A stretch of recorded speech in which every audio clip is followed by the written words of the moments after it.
For decades, Boeing and Airbus have been locked in the most expensive rivalry in modern aviation. Two giants, two philosophies, one global battlefield. But in the late 2010s, Boeing believed it had finally found a clever shortcut, a way to outmaneuver Airbus without designing a brand new airplane. That shortcut was Embraer. On paper, the plan looked brilliant. In reality, it would turn into one of the most embarrassing strategic failures in Boeing's history. To understand why, we need to rewind. By the early 2010s, Airbus had quietly built a weapon Boeing didn't see coming, the A220. Originally designed by Canada's Bombardier, this small, fuel-efficient jet hit a sweet spot in the market. Airlines wanted planes smaller than the 737, but far more modern and efficient than anything Boeing offered. Boeing had a problem. Its smallest jet, the 737, was aging fast.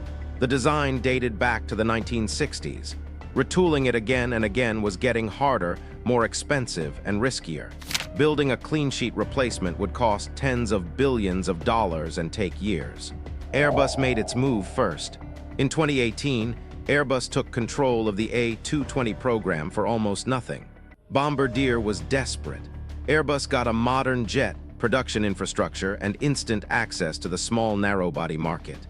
Boeing panicked. Internally, executives knew they couldn't let Airbus dominate this space. Airlines were ordering A220s. The 737 MAX was already under pressure. Boeing needed a fast answer, not in 10 years, but right now. That's when Embraer entered the picture. Embraer wasn't just another aircraft manufacturer. It was Brazil's crown jewel, the world's third-largest plane maker, and a global leader in regional jets. Its E-Jet family was loved by airlines for reliability, efficiency, and passenger comfort. To Boeing, Embraer looked like the perfect counterpunch. Instead of building a new plane, Boeing would buy one. In 2018, Boeing announced a deal to acquire 80% of Embraer's commercial aircraft division for about $4.2 billion. The remaining 20% would stay with Embraer. Boeing would control sales, marketing, and development. The partnership would directly challenge Airbus and the A220. Wall Street applauded. On earnings calls, Boeing executives spoke confidently about synergies, market alignment, and competitive balance. Analysts called it smart, fast, and cost-effective. But behind the scenes, cracks were already forming. First, there was culture. Boeing was a massive American corporation, slow, layered, finance-driven. Embraer was lean, engineering-focused, and fiercely Brazilian. Decision-making styles clashed almost immediately. Engineers worried Boeing would interfere. Brazilian leaders worried about losing control of national technology. Then came politics. The Brazilian government, which still held influence over Embraer, demanded guarantees. Jobs protected, factories secured, technology safeguarded. Negotiations dragged on longer than expected. Every delay weakened momentum. But the real disaster hadn't even arrived yet. In late 2018 and early 2019, the Boeing 737 MAX crisis exploded onto the world stage. Two crashes, hundreds of lives lost, global grounding, investigations, lawsuits, congressional hearings. Suddenly, Boeing wasn't a company planning bold acquisitions. It was a company fighting for survival. Cash began bleeding out. Reputation collapsed. Leadership turned inward. Every dollar mattered. Every risk became magnified. And the Embraer deal, once a strategic masterstroke, started to look like a luxury Boeing could no longer afford. Still, Boeing insisted the partnership would go through. Publicly, executives said nothing had changed. Privately, pressure was mounting. By 2020, Boeing was facing multiple storms at once. Max compensation costs, COVID-19 shutting down air travel, factories slowing, airlines canceling orders. The company was burning billions just to stay afloat. And then, quietly, Boeing did something extraordinary. In April 2020, Boeing walked away. No dramatic press conference. No apology. Just a statement claiming Embraer had failed to meet certain contractual conditions, a claim Embraer strongly denied. Years of planning ended overnight. The deal collapsed. The joint venture dissolved before it even began. Airbus kept the A220. Embraer was left stunned. Boeing was exposed. But the real consequences were only beginning. Because by abandoning Embraer, Boeing didn't just lose a partner. It lost its entire strategy for the future of small aircraft. And that mistake would reshape the balance of power in aviation.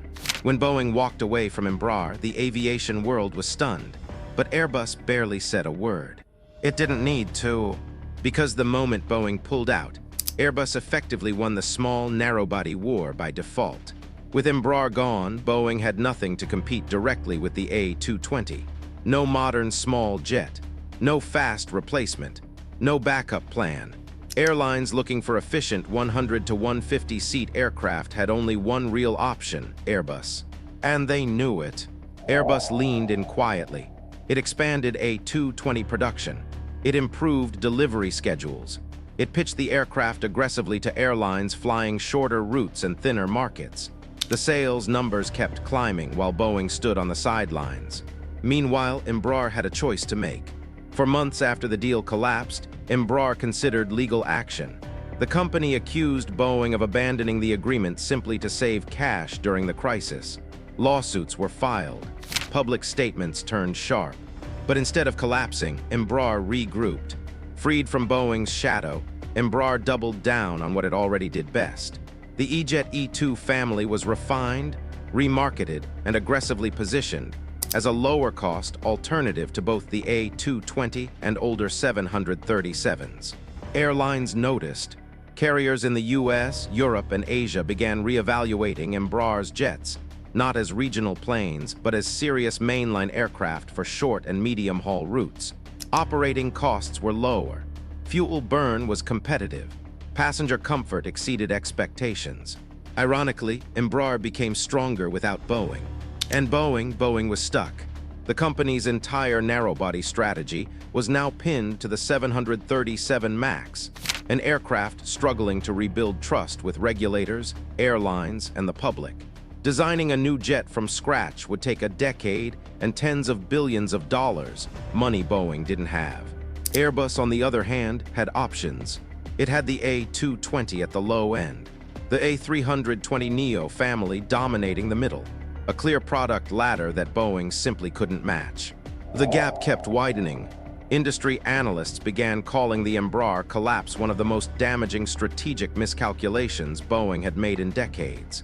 Not because the deal failed, but because there was no plan B. Boeing had bet everything on speed. When the crisis hit, it sacrificed the future to survive the present. And the market never waited. Today, airlines planning fleet renewals see Airbus as the safer, more complete supplier. Embraer remains independent and competitive. Boeing is still searching for answers. There is no replacement aircraft yet, no official timeline, no confirmed design, just concepts, studies, and cautious statements. The irony is hard to miss. Boeing tried to outsmart Airbus without building a plane. Airbus outplayed Boeing by staying patient and letting its rival stumble.